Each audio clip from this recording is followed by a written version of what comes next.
এত সুন্দর করে আমার চুলটা বাঁধা রয়েছে, তাও আমি খুলছি কেন জানো? এই প্রচণ্ড মাথা যন্ত্রণার জন্য। এত মাথা যন্ত্রণা করছে, মনে হচ্ছে আমার মাথায় কেউ 100টা ইট চাপিয়ে দিয়েছে। প্রচণ্ড ভার আর প্রচণ্ড যন্ত্রণা। হ্যাঁ, মাথা কিন্তু আমার ঘুরছে না। মাথা ঘোরা আলাদা আর যন্ত্রণা আলাদা। আমার তো তাই মনে হয়। আমার হচ্ছিল যন্ত্রণা, মাথা ঘুরছিল না।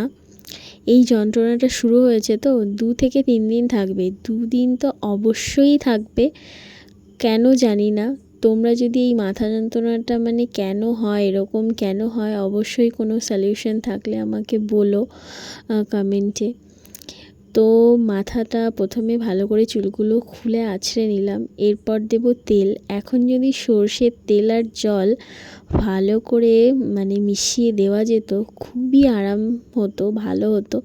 কিন্তু সর্ষের তেল যদি আমি এখন দিই, আমার চুলটা শ্যাম্পু করতে গিয়ে আমি পাগল হয়ে যাব, কারণ আঠাটা মোটেই কাটবে না। সর্ষের তেল প্রচণ্ড গাঢ়।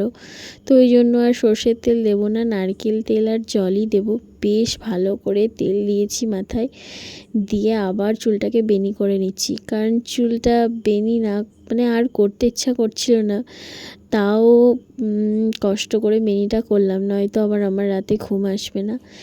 মাথা যন্ত্রণাটা তো এখনও আছেই, কিন্তু তবু ওই যে তেল জল দিয়ে চুলটা বাঁধলাম না, এতে 10% হলেও একটু শান্তি লাগছে। তো ওই জন্যই আর কি করা। তো গুড নাইট সবাইকে, ভালো থেকো।